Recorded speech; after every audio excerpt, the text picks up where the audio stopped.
Assalamualaikum warahmatullahi wabarakatuh. Selamat berjumpa lagi sahabat di channel kesayangan kita ini, Dunia Muslim, channel yang membahas tentang berbagai hal seputar agama Islam yang pastinya sangat menarik untuk kalian simak. Di video kali ini kita akan memberikan rekomendasi salah satu tema seputar Idul Kurban atau Idul Adha, yaitu tentang 4 larangan kurban yang wajib diketahui yang pastinya jarang sekali kita ketahui sebelumnya. Nah, sebelum kami membahas apa saja sih 4 larangan kurban yang wajib kalian ketahui, maka jangan lupa kami ingatkan nih sahabat, untuk kalian semua tetaplah memberikan dukungan kepada channel Dunia Muslim dengan cara like, komen, subscribe, dan juga berbagi di media sosial. Semoga saja dukungan kalian bisa memberikan inspirasi dan juga bisa menjadikan channel ini berkembang sekarang, besok, dan di kemudian hari. Dan semoga saja channel Dunia Muslim bukan hanya sekedar menjadi tontonan, akan tetapi bisa menjadi tuntunan yang bermaslahat untuk umat.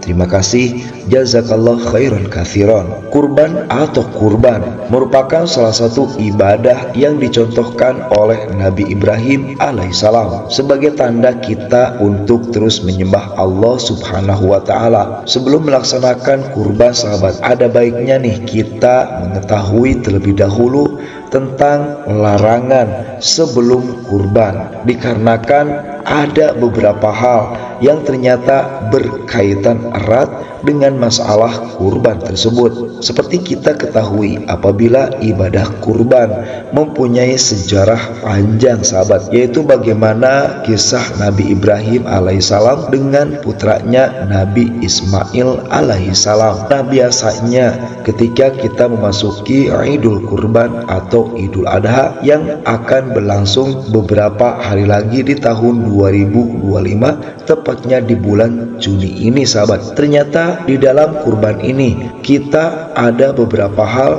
yaitu terkait masalah larangan kurban. Mungkin ada dari sebagian kita yang sudah mengetahuinya dan juga banyak juga yang tidak mengetahuinya. Lalu apa saja sih dari 4 larangan kurban tersebut yang tidak boleh dilakukan? Maka dari berbagai sumber di internet berikut adalah penjelasannya. Menjual daging kurban. Nah, ini merupakan hal pertama sahabat yang ternyata dilarang dalam berkurban, terutama ketika hari raya Idul Adha, ketika hewan ternak telah disembelih menjadi daging hewan kurban, maka hukumnya seluruh bagian tubuh dari hewan kurban tersebut harus segera dibagikan atau diberikan sebagai hadiah, di mana Allah Ta'ala berfirman tepatnya dalam surah Al-Hajj ayat 28. A'udzubillahi minasyaitonirrajim. Bismillahirrahmanirrahim. Liyashhadu manafa'a lahum wa yadhkurusmallah fi ayyamin ma'lumat ala ma razaqahum min bahimatil an'am kulu minha wa at'imul ba'sil faqir, yang artinya supaya mereka menyaksikan berbagai manfaat bagi mereka dan supaya mereka menyebut nama Allah pada hari yang telah ditentukan atas rezeki yang Allah telah berikan kepada mereka berupa binatang ternak, maka makanlah sebagian daripadanya dan sebagian lagi berikanlah untuk dimakan orang-orang yang sengsara lagi fakir.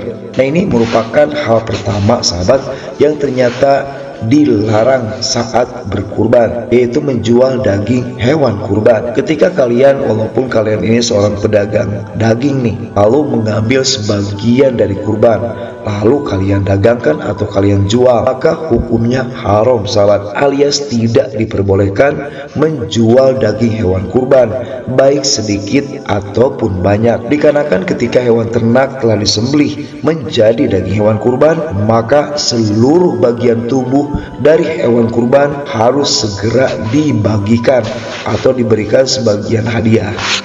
Selanjutnya salah satu keterangan nih, yaitu dari Abu Hurairah radhiyallahu an. Nabi sallallahu alaihi wasallam bersabda, "Man ba'a jilda udhiyatin fala udhiyalah, yang artinya barang siapa menjual kulit hasil sembelih kurban maka tidak ada kurban baginya.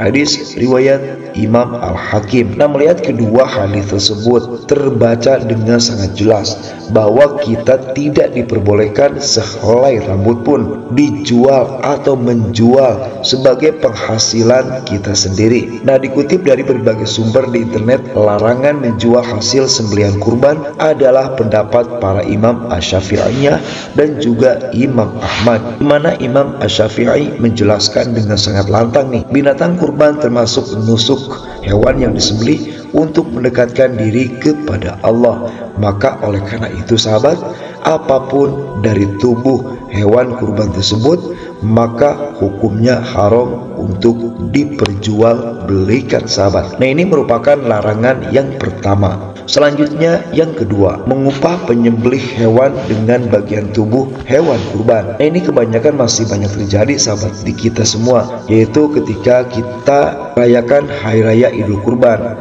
misalnya mengorbankan kambing, lalu orang yang biasa menyembelih hewan diberi sebagian atau bagian dari tubuh hewan kurban tersebut. Nah, kenapa hal tersebut dilarang? Dikarenakan ada salah satu dalil yang diriwayatkan oleh sahabat Ali bin Abi Thalib yang berbunyi, amaroni Rasulullah sallallahu alaihi wasallam an aqwa ala budnihi wa an tusaddaqa bilahmiha wa juludiha wa ijaltiha wa alla uqtiya jalaza min haqqal nahnu tu'tihi min indina, yang artinya Rasulullah SAW memerintahkanku untuk mengurusi unta-unta kurban beliau. Aku mensedekahkan daging, kulit dan jilalnya atau kulit yang ditaruh pada punggung unta untuk melindungi dari dingin. Aku tidak memberi sesuatu pun dari hasil sembelihan kurban kepada tukang jagal. Beliau bersabda, kami akan memberi upah kepada tukang jagal dari uang kami sendiri. Nah, di dalam hadis tersebut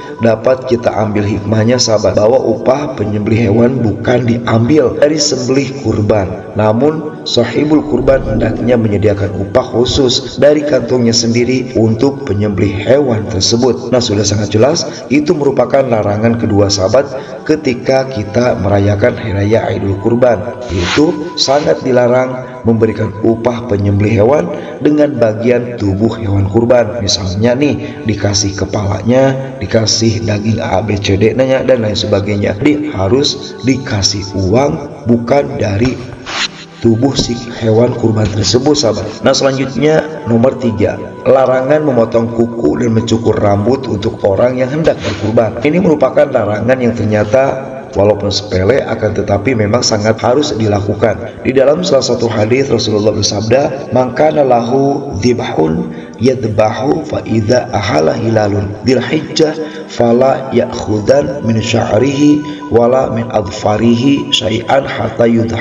Yang artinya barang siapa yang telah memiliki hewan yang hendak dikurbankan, apabila telah masuk tanggal 1 Zulhijjah, maka janganlah dia memotong sedikitpun bagian dari rambut dan kukunya hingga dia selesai menyembelih. Hadis riwayat Imam Muslim, Abu Dawud dan lainnya, muttafaqun alaih, sahih. Di dalam hadis sahih tersebut dijelaskan bahwa rambut dan kuku yang dilarang untuk dipotong di dalam hadis ini jelas, yaitu rambut yang sahibul kurban, bukan rambut dan kuku hewan kurban. Yang artinya yang dilarang untuk memotongnya itu memotong rambut, memotong kuku, bukan dari hewan kurbannya sahabat, akan tetapi kalian yang akan berkurban atau manusia yang akan berkurban, maka mereka dilarang memotong rambut, memotong kuku. Nah, ini sudah sangat jelas. Ini merupakan larangan ketiga sahabat. Larangan kurban tersebut berlaku untuk memotong dengan cara apapun untuk bagian kuku dan rambut manapun, baik rambut itu tumbuh di kepala, kumis, sekitar kemaluan maupun di ketiak. Seperti dikutip dari berbagai sumber, larangan mencukur tersebut termasuk mencukur habis, memendekkannya, mencabutnya, membakarnya atau memotongnya dengan bara api. Selanjutnya di sisi lain,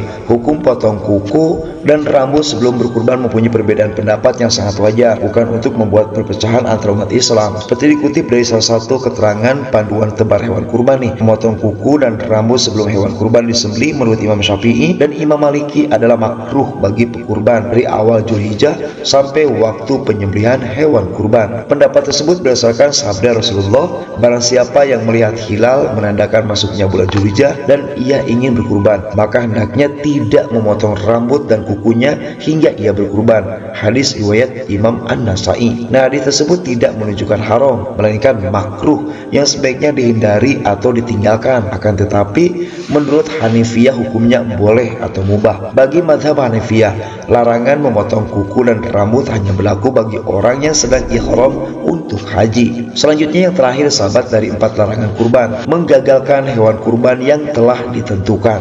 Jika kita sudah membeli dan berniat untuk berkurban untuk seekor hewan apapun itu, sahabat, kambing, kerbau, unta, dan lain sebagainya nih, ada baiknya kita tetap konsisten dengan pilihan kita. Apalagi jika kita menggagalkan kurban untuk dijual kembali dengan niat yang berbeda, maka perlu diingatkan kembali bahwa kita berkurban hanya untuk Allah semata. Namun jika kita ingin menukarkan hewan kurban kita, niat itu lebih baik daripada berniat untuk menjualnya kembali. Apakah sudah mengetahui keempat larangan kurban tersebut? Maka sangat direkomendasikan kita menghindari 4 larangan tersebut. Menggagalkan hewan kurban yang telah ditentukan, misalnya kalian ketika ingin berkurban lalu merasa kasihan, lalu kalian melepaskan hewan kurban tersebut misalnya, itu sama saja, sahabat, sangat dilarang. Oleh karena itu, semoga nih bagi siapapun yang saat ini akan merayakan Hari Raya Idul Kurban lalu mereka berkurban, semoga hewan kurban tersebut menjadi syafaat untuk menyelamatkan dari siksa api neraka. Wassalamualaikum warahmatullahi wabarakatuh.